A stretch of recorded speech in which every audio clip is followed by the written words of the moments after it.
A ver, pensemos en esto por un momento, ser la conciencia de toda una nación que va en caída libre. Pues durante 300 años de crisis, un grupo de figuras, los profetas, se levantaron con un mensaje que era, bueno, tan duro como esperanzador. Hoy vamos a meternos de lleno en el núcleo de su mensaje, esa mezcla de juicio y esperanza que, increíblemente, sigue resonando miles de años después. Y claro, aquí surge la gran pregunta, ¿verdad? ¿Cómo es posible que 17 profetas distintos, a lo largo de 300 años de auténtico caos, pudieran entregar un mensaje tan coherente, tan unificado?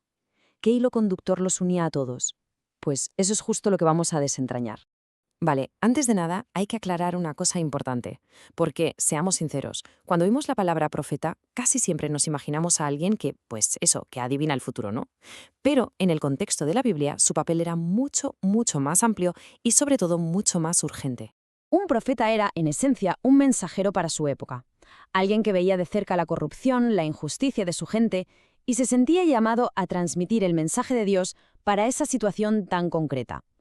Ojo, su verdadera preocupación no era un futuro lejano y abstracto, sino el presente, el aquí y el ahora. Eso era lo que les quemaba por dentro. Y claro, este mensaje lo soltaron en un periodo de, bueno, de máxima turbulencia.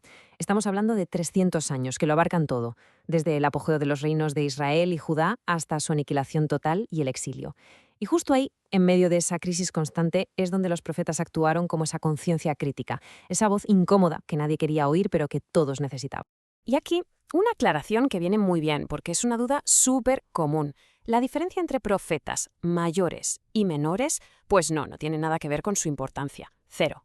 Es simplemente por la longitud de sus libros. Así que no nos engañe el nombre, ¿eh? El mensaje de un profeta menor, como Amós, puede ser igual de potente o incluso más que el de Isaías.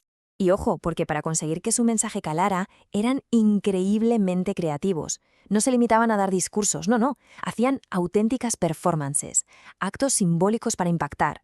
Pensemos en Jeremías, que se plantó un yugo de madera en los hombros para que la gente viera, para que sintiera el peso de la sumisión a Babilonia que se les venía encima. O Ezequiel, que se puso a dibujar el asedio de Jerusalén en un simple ladrillo. Eran, vamos, unos maestros de la comunicación de guerrilla. Bueno, y esto nos lleva a la primera parte de ese mensaje unificado, y sinceramente es la parte más dura. La advertencia del juicio.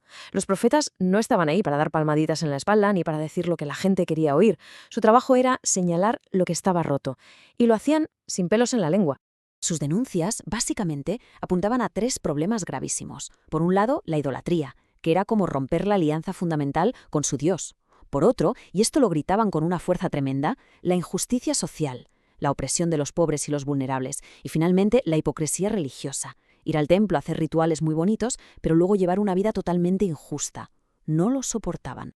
Y mirad, esta frase resume a la perfección el núcleo de su crítica. Es del profeta Amós y es, sin duda, una de las denuncias más bestiales contra la injusticia económica que se han escrito.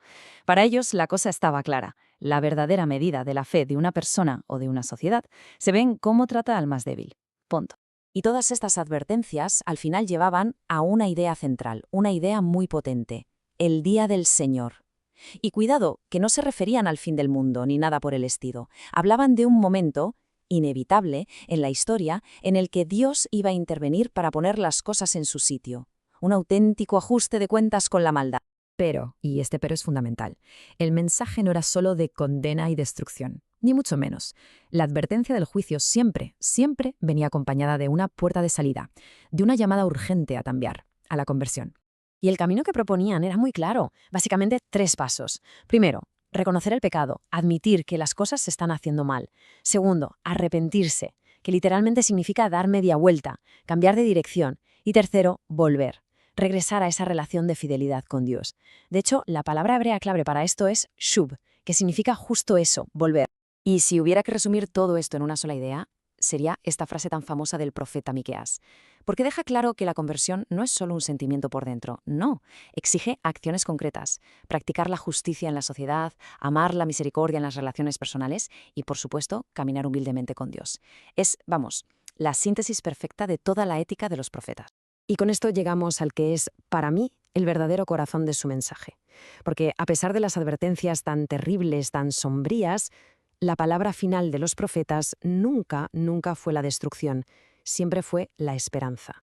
Es que su mensaje tenía esta dualidad alucinante. Por un lado, anunciaban el exilio y la destrucción como la consecuencia lógica de la infidelidad, pero justo después, al otro lado de esa catástrofe, prometían una restauración, una nueva alianza. La destrucción no era el punto final, sino un capítulo muy doloroso antes de un nuevo comienzo.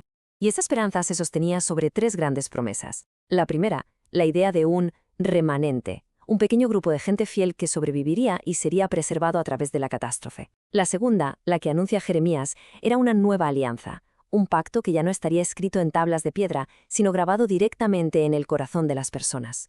Y por último, la gran promesa, la llegada de un futuro rey, un Mesías, que traería por fin la restauración y la justicia definitivas. Y claro, todo esto nos hace volver a esa idea del Día del Señor, porque resulta que este concepto tenía dos caras, como una moneda. No era lo mismo para todos. Para los que seguían RQR en la injusticia, sí, sería un día de oscuridad y de juicio.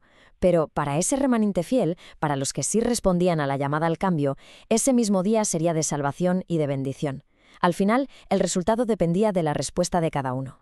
Y así es como cerramos el círculo. Lo que se ha interpretado a lo largo de los siglos es que hay un hilo conductor clarísimo. Desde el primero, Amós, hasta el último Malaquías, todos los profetas, cada uno a su manera, con sus denuncias y sus promesas, apuntaban en la misma dirección. Apuntaban hacia un futuro de restauración total, definitiva, bajo el liderazgo de un Mesías.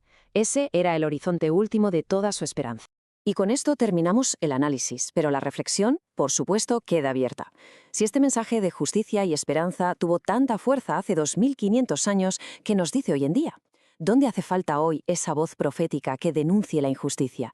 Y sobre todo, ¿dónde necesitamos escuchar esa promesa de que, incluso en los momentos más oscuros, siempre es posible un nuevo comienzo? Ahí queda la pregunta.